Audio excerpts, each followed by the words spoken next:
కేవలము ఒక క్యాస్ట్ మాత్రమే వాళ్ళు పని కట్టుకుని దాడి చేస్తారు వాళ్ళ మీద. ఓకే.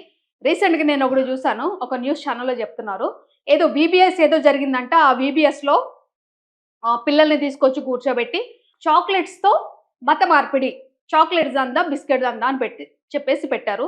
వాళ్ళు చిన్న చిన్న పిల్లలండి, మహా అయితే ఒక 2 to 4 ఇయర్స్ మధ్యలో ఉంటారు.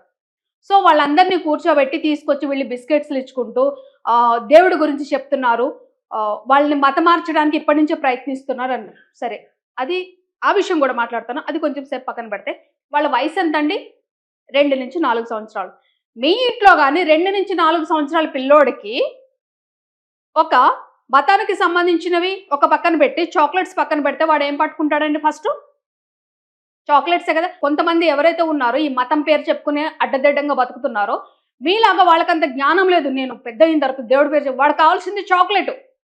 ఇంకొకటి, మీరు మీ మతాన్ని ప్రొజెక్ట్ చేసుకున్నప్పుడు, లేకపోతే మీరు మీ దేవుడిని మీరు ప్రొజెక్ట్ చేసుకుంటున్నప్పుడు వాళ్ళకి సంబంధించిన పిల్లల్ని తెచ్చుకోండి. మీరు హిందూస్ అయినా హిందూస్నే తెచ్చుకోండి, క్రిస్టియన్స్నే తెచ్చుకోండి, ముస్లిమ్స్నే తెచ్చుకోండి. ఇంకొకటి ఏమంటున్నారంటే, వెళ్ళేటప్పుడు చేతిలో చాక్లెట్ పెట్టి ఇంకొక చేతిలో బుక్ పెట్టి ఈయనే నిజమైన దేవుడు, ఈయనే నమ్మాలని చెప్పేసి వాళ్ళ బుర్రలో నాటేస్తున్నారు. అందుకని వాళ్ళ మతం మారిపోతుంది. ఆ మాట్లాడిన వాడికి బుద్ధి అనేది లేదు, గడ్డి తింటున్నాడు వాడు. ఎందుకు అనంటే, నిజంగా మీరు అన్నట్టు వాళ్ళ బుర్రలో ఎంత బలంగా నాటుకుపోతే దేశంలో ఏ ఒక్క పిల్లోడు కూడా ఫెయిల్ అవడం సంగతి పక్కన పెడితే ప్రతి ఒక్కరు స్టేట్ ఫస్ట్, దేశం ఫస్ట్, ఇంకా చెప్పాలంటే ప్రపంచం ఫస్ట్ వచ్చేస్తారు. ఎందుకంటే మీరు చెప్పింది ఎలాగ ఉంది కదా, వాళ్ళ బ్రెయిన్లో నాటేస్తున్నారంటే మరి స్కూల్లో చదివిన ABCDలు వాడు బుర్ర కిందకి ఎక్కట్లేదు.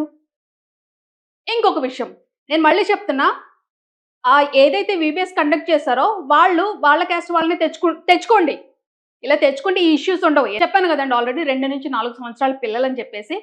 2 నుంచి 4 సంవత్సరాల పిల్లలు అక్కడికి వచ్చేటప్పుడు, ఏదైతే ఆ ప్లేస్ ఆ ప్రోగ్రామ్ జరుగుతుందో అక్కడికి వచ్చినప్పుడు వాళ్ళ పేరెంట్స్కి తెలియకుండా ఉంటుందంటారా?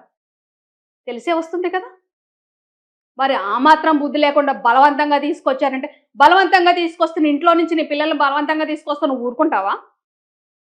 మీరు అడగాల్సిన క్వశ్చన్ పిల్లల్ని కాదు, అక్కడ ఎవరైతే ఆ ప్రోగ్రామ్ నడిపిస్తున్నారో వాళ్ళని కాదు, ఆ పిల్లల తల్లిదండ్రులకు వెళ్ళి, ఎరా బుద్ధి లేదా, అన్నం తింటున్నావా, గడ్డి తింటున్నావా, మన మతం ఏంటి, మనం మతం ప్రకారమే బతుకుతున్నాం, మన మతమే పీల్చుకుంటున్నాం, మనం మతమే తింటున్నాం, మనం మతమే పోతున్నాం అని చెప్పేసి ఆ తల్లిదండ్రులకు చెప్పు. నువ్వు బాగుంటుంది కదా. అప్పుడు వాళ్ళ పిల్లల్ని తీసుకురారు కదా. ఇంకొకటి, ఎవరైతే ఆ క్రిస్టియానిటీ గురించి మాట్లాడారో, ఆ మతం గురించి మాట్లాడారో వాళ్ళకి ఈ వీడియో అంకితం. పాపము ఆ క్రిస్టియానిటీ గురించి మాట్లాడిన వాళ్ళకి ఈ వీడియో కనిపించలేదు అనుకుంటా. ప్లే చేస్తున్నా చూడండి.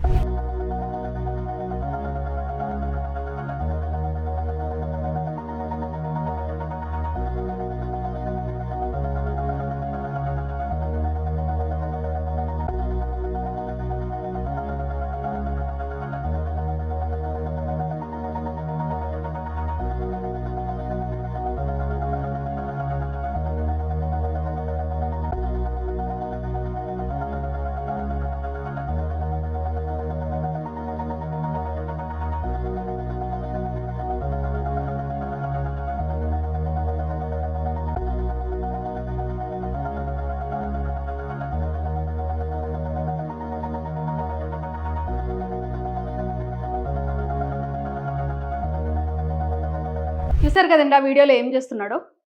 మహా అయితే వాడికి సంవత్సరం కూడా ఉండదు, ఆ పిల్లోడికి సంవత్సరం కూడా ఉండదు తిప్పి కొడితే. ఆ పిల్లోడిని ఇష్టం వచ్చినట్టు కొట్టి తన్ని, అది కాకుండా వాడు దున్నపోతలాగా ఉండి పనికమలని ఎదవా ఆ చిన్న పిల్లోడి మీద ఎక్కి నిల్చున్నాడు వాడు. అది కరెక్టేనంటారు? అంటే అలా నిల్చుంటే దేవుడు సంతోషిస్తాడు అంటాడు పైనుంచి చూసి?